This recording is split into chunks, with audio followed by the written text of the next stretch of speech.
Tal como a frase popular, que diz que samba não se aprende na escola, não foram poucos os que sempre disseram que também sexo não se aprendia na escola. Isso está mudando. A partir de agora já começa a existir toda uma vontade de educadores em geral para que o sexo seja parte integrante da profissão do professor. Ou seja, o professor ter também a responsabilidade pela formação sexual, ajudando as colocações que porventura os pais possam fazer em casa.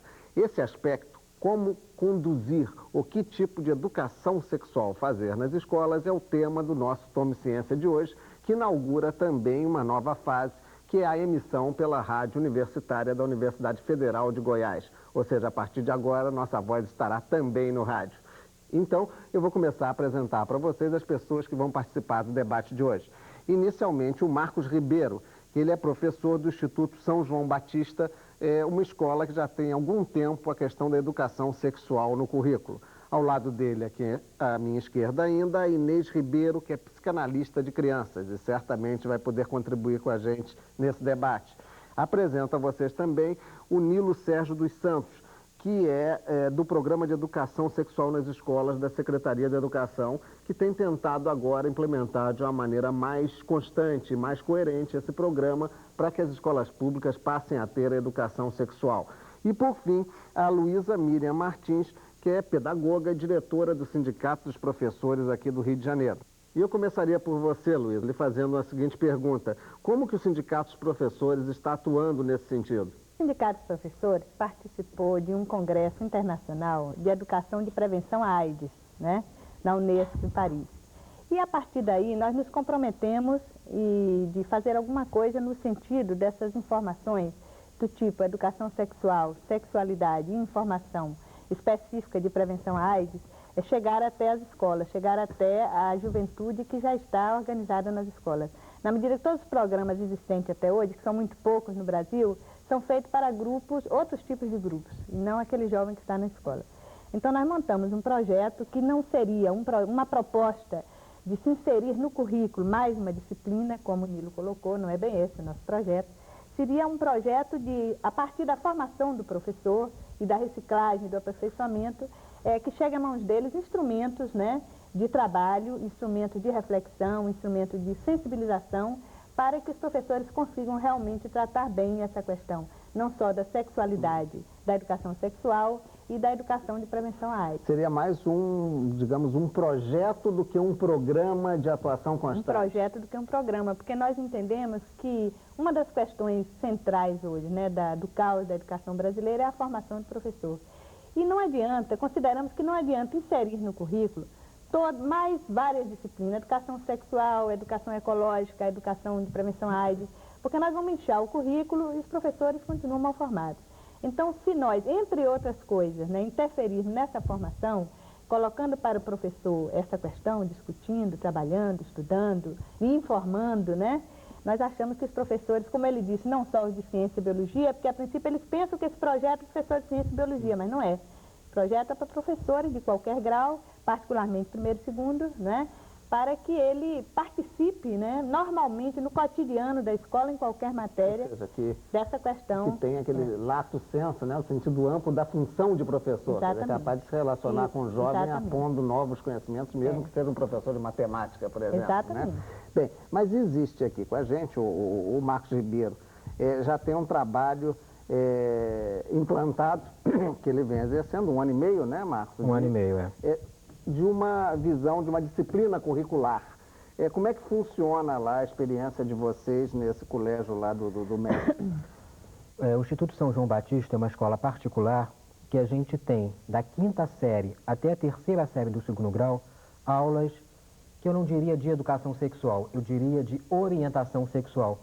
Porque eu acredito que a educação sexual, ela acontece independente da escola. É na relação com a família, é nos primeiros anos de vida, é na relação da criança com os seus pais, é no que a criança percebe do mundo que ela já vai tendo percepções que vai tendo a sua formação a nível de educação sexual e que a escola não consegue suprir. Então eu acho que o que a escola deve fazer, e é o que nós nos propomos a fazer, é aulas de orientação sexual. Quer dizer, abrir o espaço para a discussão, abrir o espaço para o pensar, mas não no sentido biologizante da coisa, que infelizmente é o que algumas escolas têm feito, mas no sentido de colocar a sexualidade, a orientação sexual, um caráter não só psicológico também, mas no sentido de prazer, no sentido histórico, quer dizer, numa visão política. É transformar a sexualidade numa questão biopsico-sociocultural mesmo. Quer dizer, e não no sentido também de eu dizer o que é certo e o que é errado enquanto professor, mas eu possibilitar que o aluno chegue, né, à percepção do que é certo e o que é errado para ele. Ou seja, que ele possa usar você como ponto de referência das suas próprias curiosidades. Eu sempre brinco dizendo o seguinte, que eu não sou um professor, eu sou entre aspas, né, eu sou um coordenador de ideias, que eu estou lá para possibilitar que eles pensem, para possibilitar que eles cheguem a conclusões de que podem não ser as minhas. Até porque eu acho que um papel de uma pessoa que trabalha com orientação sexual não deve ditar norma de certo ou errado, ditar norma de valores. Sim, mas você abriu espaço para que eles mesmos possam chegar a conclusões pessoais. Tá, deixa eu aproveitar o gancho que você colocou e a presença da Inês, que é psicanalista. E aí, sempre que a gente fala em psicanálise, Inês, é inevitável a referência ao criador, a Freud, e a questão da sexualidade que vem desde a infância. Mas do ponto de vista dessa interpretação analítica, o que você, enquanto psicóloga, acha de importante em termos de idade, de começo? Como é que deve ser uma educação sexual para que isso não se reflita em problemas sexuais posteriores? Eu concordo com o colega aqui, talvez a questão, né, da sexualidade não me parece que seja algo passível de uma educação propriamente dita, né? Do ponto de vista da psicanálise, a gente vê a pulsão sexual como indomesticável, quer dizer, por mais que se queira normativizar e indicar o que seria o objeto do desejo para alguém, isso não é inerente ao ser falante, né? O que distingue o homem do animal justamente é que ele não nasce com esse objeto sexual já pré-delineado. Então a questão da sexualidade para a gente, acho que para todo mundo, mas para os analistas em particular, tem a maior importância. Quer dizer, o Freud, quando ele entende que a sexualidade já emerge nos primeiros anos de vida, ele está apontando como uma fonte de criação, uma energia vital e da maior importância em toda a produção simbólica e cultural, né? Então eu acho que essa questão da chamada educação sexual que eles estão levantando, e essa proposta de levar isso para a escola, eu acho ao mesmo tempo importante, mas acho extremamente delicado. Porque ele estava colocando que não é nem educação sexual, mas que seria mais uma preocupação com uma orientação sexual, né? E nós, analistas, temos uma preocupação com a expressão da sexualidade. Quer dizer, o que nos parece que é fundamental é que o educando possa, cada vez mais, entrar em contato com seus impulsos sexuais, mas não precisar necessariamente realizá-los de um nível imediato, né? Que ele possa vir a postergar uma satisfação, que ele possa vir a projetar uma realização de desejo para ele, né? Que ele possa vir a expressar esse desejo nos mais diversos níveis. Então, eu acho que essa preocupação com a questão da sexualidade, a sexualidade na infância, na adolescência, eu acho da maior importância. A vinculação disso com a educação, eu acho que tem tudo a ver. Eu acho que a gente aprende justamente porque não pode realizar um desejo que seria o desejo máximo de completude absoluta, né? Então, a gente fica tentando aprender para dar conta de um desejo, em última análise, que é sempre sexual. Agora, a questão de como lidar com isso, eu acho muito delicado, porque eu acho que muitas vezes são os adultos, são os professores, são os educadores, são os psicólogos, são os psicanalistas, eu acho que ninguém está fora disso, que termina por atribuir, às vezes, ou educando a criança, ou analisando, ou, enfim, ao filho, questões que efetivamente não pertencem àquele outro, né? São questões próprias que estão sendo projetadas e está se querendo dar um jeito no outro para não precisar se indagar sobre as suas questões. Eu vejo a coisa meio por aí. Certo. Deixa eu pegar aí uma questão de formação. O Nilo, que está trabalhando nesse programa da Secretaria Estadual de Educação do Rio, ao mesmo tempo tem também uma atividade específica fora da Secretaria, que já era de dar essa orientação ou educação sexual num colégio também particular, São Vicente de Paulo, Quer dizer, como é que é? Quer dizer, quem deve ser a formação? A sua qual é, no caso? É biólogo, de biólogo. fisioterapeuta. Porque a Luísa colocou anteriormente que não se tratava de uma formação específica. Como é que você vê esse programa da Secretaria de Educação? Como é que ele deve ser em termos da formação da pessoa? Esses cuidados até que a visão psicanalítica da Inês colocou aqui. Eu vou pegar aí os aspectos que a Luísa e que a Inês colocaram, que eu acho importante todo um trabalho de psicólogos, terapeutas, médicos, biólogos, professores, de um modo geral, e tem informações diversas, trabalharem um assunto em grupo, em bloco, não individualizado. Até porque cada um tem uma forma de expressar. E como o professor Marcos falou muito bem, ele não vai ali dar a palavra final, ele não é dono da verdade. Ele precisa orientar o jovem diante daquilo que ele já sabe e daquelas dúvidas que ele traz. Então, se nós estruturarmos um projeto a fim de que, a partir do que a criança já sabe, nós desenvolvermos e orientarmos a sua sexualidade, nós já estaríamos atingindo um ponto, pelo menos mínimo, inicial, para poder a criança crescer. E esse crescimento é importante.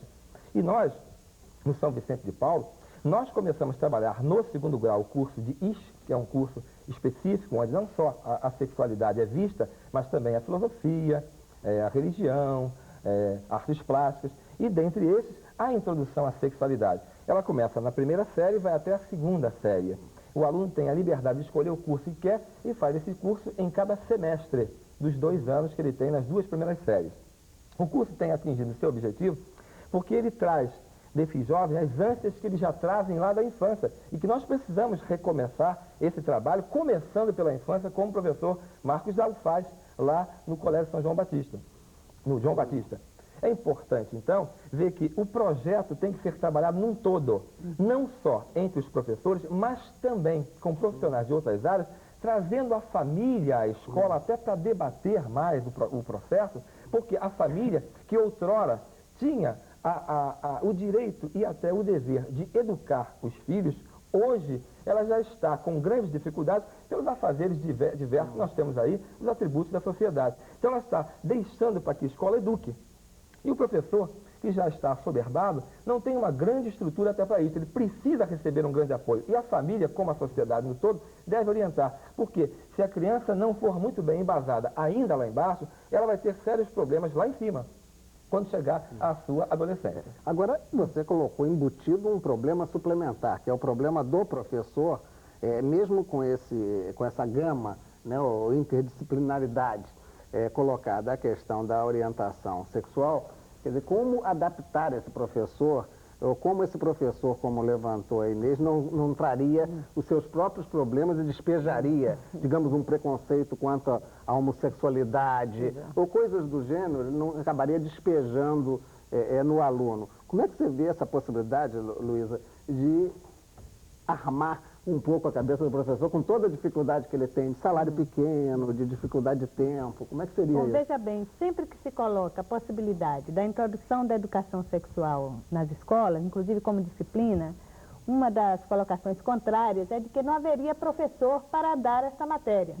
Ora, isso, de um certo modo, é um contrassenso, porque também nós não estamos, no momento, com professores bem formados para dar matéria nenhuma, para alfabetizar, as crianças continuam repetindo a 1ª série, 50% das crianças repetem da 1ª para a 2ª série, etc, etc. Então, eu nem acho que é por aí, quer dizer, eu acho que o professor realmente ele não está formado, no momento, para uma educação de qualidade, nem tampouco para a educação sexual. Mas é por isso que nós propusemos que se parta da questão da formação do professor através dessa interdisciplinariedade que ele colocou. Um trabalho desse tem que ser interdisciplinar. Agora, isso não significa que nós achamos que se deve primeiro formar todos os professores, sensibilizá-los, trabalhar os seus próprios problemas de ordem sexual, de sexualidade, para poder atender a criança. Eu acho que todas as iniciativas são importantes, como a do Colégio São Vicente, tem uma no Colégio Bennett, tem a do Colégio João Batista. Essas iniciativas são importantes, são algumas iniciativas isoladas. Agora, o importante é que isso se coletivizasse, né? Quer dizer, atualmente nós necessitamos muito de um sujeito coletivo para que se estabeleça um processo de educação que atinja, né, a todo mundo, ou a maioria da criança e do adolescente brasileiro. Daí o poder público ser de importância fundamental. Nós entregamos, no 2º Seminário de Educação do Sindicato dos Professores, entregamos à representante da Secretária Estadual de Educação e ainda vamos entregar à representante da secretária municipal o nosso projeto, que é apenas um projeto parcial, é um projeto de se trabalhar alguns instrumentos para os professores. Não estou com isso querendo de maneira nenhuma dizer que isso resolve o problema da educação sexual, mas é mais um projeto. Quer dizer, como ele diz, temos que somar os esforços e ir junto aos poderes públicos para que se possa realmente, entre outras coisas, se sanar esse atraso que existe na escola brasileira, né, sobre a questão do tratamento da sexualidade, da informação da educação sexual e das questões sérias que acontecem entre os adolescentes, que podiam realmente ter uma ajuda muito importante na escola, que eu acho que é um espaço onde ele está diariamente, organizadamente, institucional.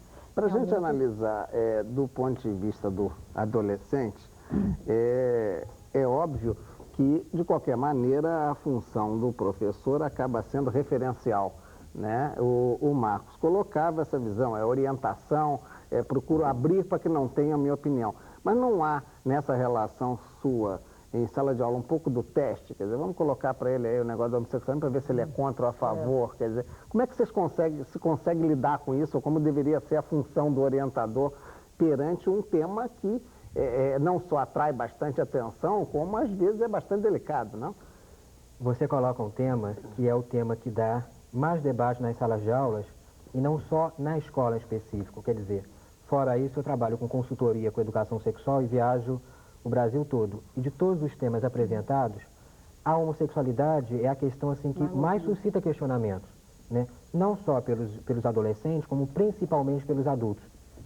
E é uma questão que, quando eu coloco, quer dizer, o meu papel ali não é o de colocar a minha opinião, porque eu acho muito perigoso quando a gente trabalha com adolescente. Então eu acho que a gente pode usar técnicas. Por exemplo, a gente pode fazer um teatrinho na sala, a gente pode trabalhar com vídeo, a gente pode trabalhar com discussão circular, a gente pode, enfim, trabalhar com técnicas tipo júri simulado, quer dizer, várias técnicas que podem auxiliar o nosso trabalho no sentido de complementar a informação que a gente está tentando passar para esse aluno. Mas não existiria, de qualquer maneira, uma espécie de checagem? Porque o aluno sempre quer saber a opinião do professor, no mínimo para polemizar. Ele quer saber se ele é. Eu acho o seguinte, eu acho que a questão é o seguinte, o professor, quer dizer, o aluno, na verdade, ele fica querendo muito investigar a vida sexual do professor. Mas eu acho que um professor tem que ter muito cuidado, e aí eu não digo o professor que trabalha com orientação sexual, como a Luísa colocou, né, o professor de uma forma geral. Quer dizer, então o professor não está preparado para dar orientação sexual. E matemática, português, ciências é menos importante? Então eu acho que o professor tem que estar muito tranquilo. Eu acho que se a gente pudesse dizer um pré-requisito aí, entre aspas, estar muito tranquilo com as questões, com as próprias questões sexuais. Estar muito tranquilo de que, por exemplo, ele pode até ter um preconceito em relação à masturbação, à homossexualidade, à AIDS, etc. Mas que esse preconceito não seja passado como sendo o dono da verdade.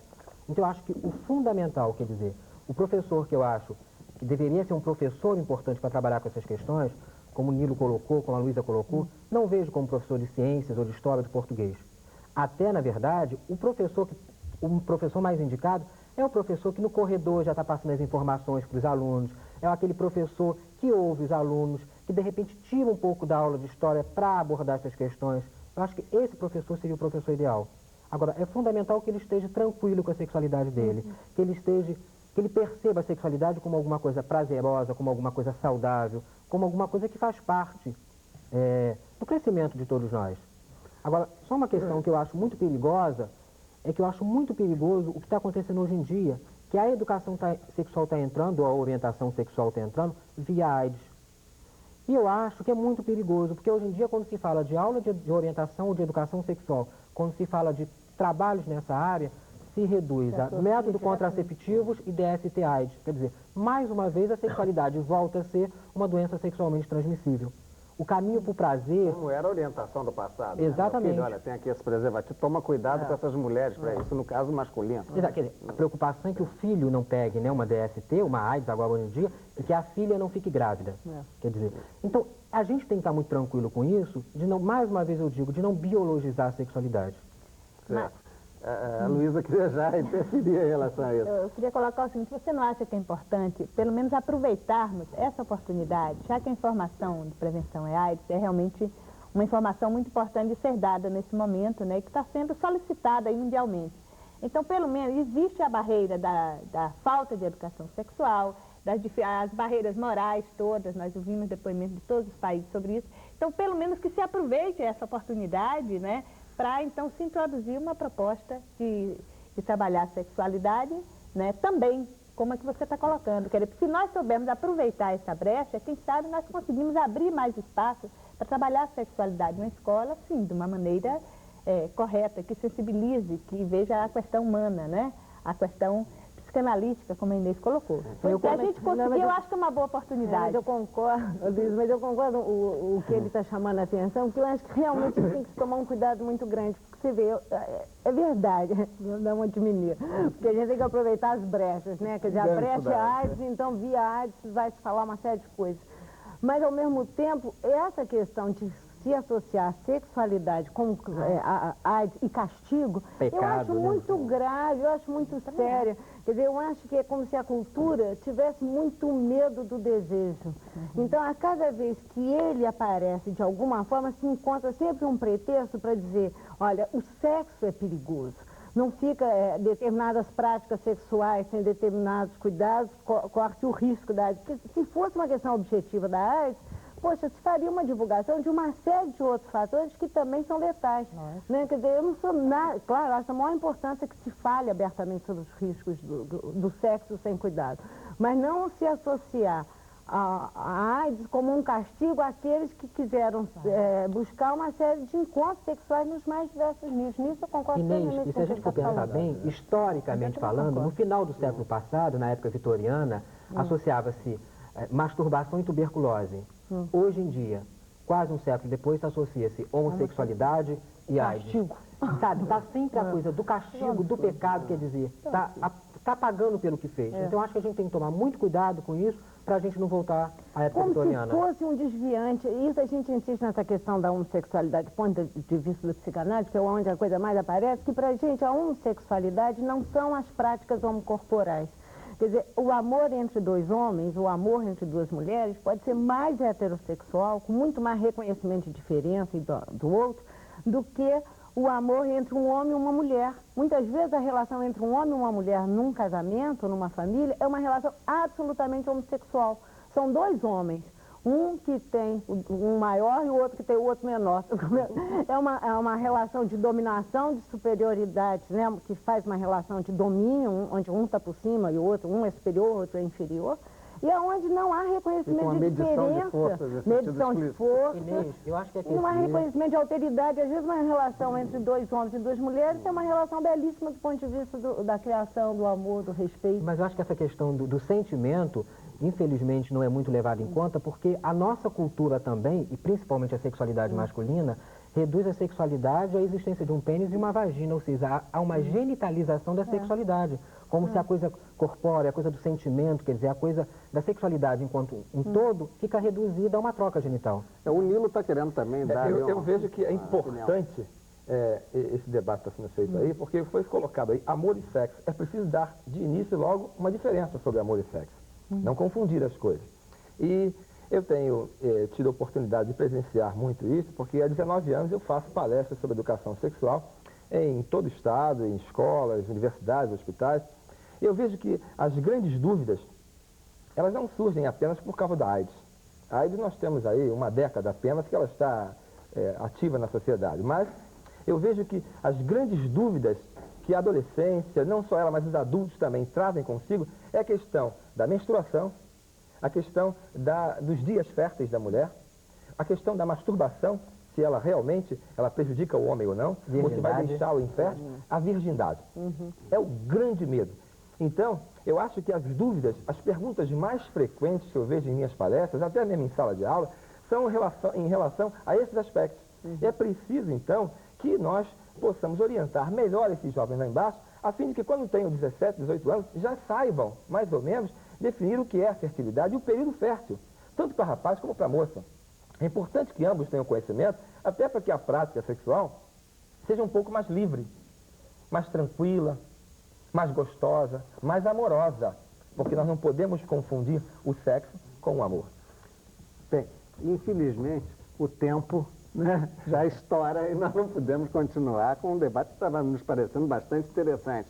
Mas queríamos deixar também uma mensagem a você que está nos ouvindo e nos vendo pela televisão também, que fique com a preocupação que essa educação sexual, orientação sexual, não seja exclusivamente uma obrigação da escola, mas sim uma obrigação de cada cidadão, de cada pai, porque senão fica muito cômodo, né? Fica essa coisa que nem oficializada é responsável pela questão do filho. Então, eu acho que essa é uma questão que deve ter a atenção de todos. Eu deixo com vocês a caixa postal 3916 para qualquer crítica, sugestão que vocês queiram fazer. Agradeço a presença de todos aqui no debate de hoje e aguardamos vocês mais uma vez na semana que vem, relembrando essa nossa estreia agora através do rádio, com um abraço especial para o pessoal de Goiás que nos ouve através da Rádio Universitária de Goiânia. Até a semana que vem, então.